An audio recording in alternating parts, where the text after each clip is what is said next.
I made a mistake, guys. Because I was selfish, I lost the only man I've ever loved. I'm sorry I hurt him, but I hate that he left even more. I wished he had stayed so we could talk about what I did wrong. I wished he had told me what I was doing wrong instead of leaving. I'm unhappy with the decisions I made. It was pointless to me, but I burned everything for some sex. I had a friend, a loving partner, and a wonderful husband. My husband and I met when we were both 19. We went to a library to meet. Before he came along, I had never been with someone or even been on a date. I was quiet and didn't want to get too excited because I was in college to learn.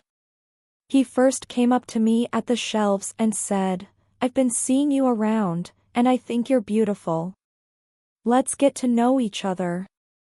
May I have your phone number?" I turned him down right away.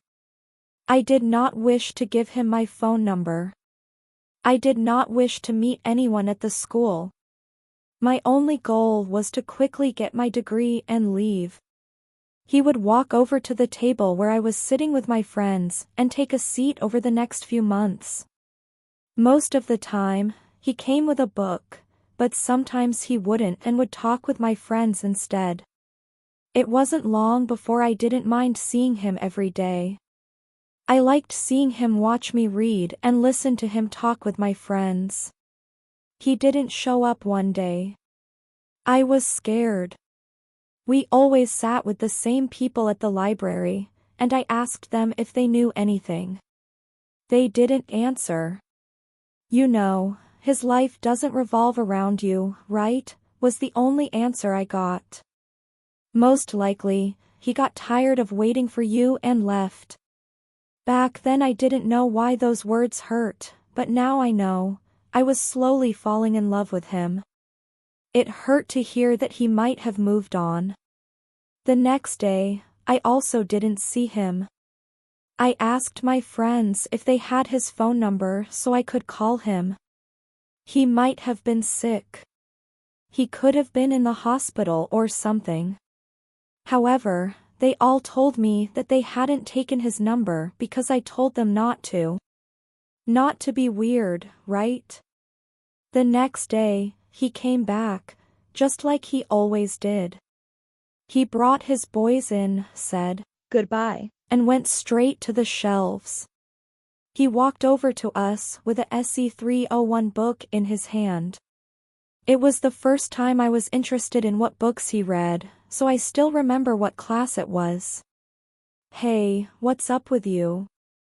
I said to him. "I haven't seen you in 2 days." He sat down at our table. He replied, "Oh, she speaks," and everyone at the table laughed out loud. I'm really being serious. It's been 2 days since I last saw you. I was getting worried, I said as I took my glasses off. I think it was the first time in the whole semester that I looked him straight in the eyes. First he looked shocked, then he smiled as he looked back at me. He looked so good that he was almost like a cartoon figure. I didn't understand why it took me so long to notice it. His normal height and weight were hidden by how stunningly beautiful he was. And even though he was only 5 feet 9 inches, he had a big personality. Those blue eyes made you want to get lost in them. His voice was very deep and rough. I remember that when he talked, I would hold him and feel his voice all over my body. It was silly, but I miss doing stupid things like that now. After a pause, he asked, "Now you're worried about me?" "I would believe you, but I'm not even sure you know what my name is," he said. I said, "Stanley," right away. The people at the table laughed again. "See?" He began to laugh and said, "You don't even know my name." That's also a nickname I got in middle school that stuck with me all the way here. In any case, it's not Stanley, it's Stan Lee, like the owner of Marvel Comics, he said. He got up and sat down by himself at a different table. He was sitting by himself in the library for the first time. He got farther away from me. That was the first time I had ever seen him by himself. It hurt me that I didn't know his name and that I hurt him. Sometimes I bit my nails and looked at him, hoping he'd come back to our table or at least look back at me. He read the books he took off the shelf for 3 hours straight. Since tests were coming up, it made sense for him to do that, but I felt like I was the reason he had to focus on something else. Sophia, one of my friends, told me, "If you miss him that much already, you should go talk to him." Go talk to him. No way, I said. I put my glasses back on and went back to reading. A lot of what was in that book I already knew, and it was my last stop in studying for the test, so I kept flipping through it and thinking about whether I should really go talk to him. I gave up. I got up and walked over to his table. Love first. He had done everything we did together before we got married, except get married. I got along with him, and he always took the time to explain things I didn't get. He also got mad slowly. I was a dummy. I always thought about how our physical experiences were similar, and I felt a little empty that he was the only number on my list. I wanted to be able to talk about it. For some reason, I thought it was smart to want to sleep with other people to level the playing field. A few months after we got married, I began to suggest that we make our marriage public. After I first brought up the idea, he quickly shot it down, which made me think I would really lose him if I went through with it.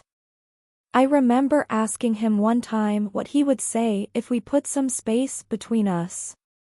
I wasn't ready for his direct and easy answer, "I'll walk the hell out." There were no questions. I was mad. He had already had fun outside before we got together, so I felt like he was trying to hold me back. He told me the same thing when I asked him again after a few months. This is what made me decide to wait until we were married. I believed that if we got married, he would understand things from my point of view. Now that we were married, I chose to try again. I got married to him just to explore my sexuality without losing the guy I loved. That was a very selfish thing for me to do. Finally, I was able to tie him up and do what I pleased. If only I had paid attention when he told me how he felt about it. His words didn't reach me, and I feel bad that I let my one true love go. Everyone only gets one chance at something, and I know I missed my chance to be loved for who I am. I now know this, even though it's been years since I lost Daniel. He was the only person who ever treated me well.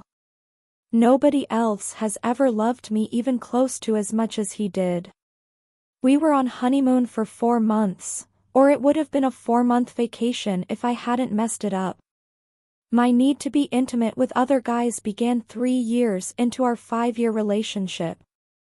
I thought about being with someone else while I was on vacation instead of him. It was my dream to do it in our vacation suite while my husband watched. I turned into a real sick freak. There is always someone or something pushing you to do bad things. My pusher was called Tom. He was 6 feet 5 inches tall and worked out often. He looked very big. He always wore clothes that showed off how many hours he spent at the gym.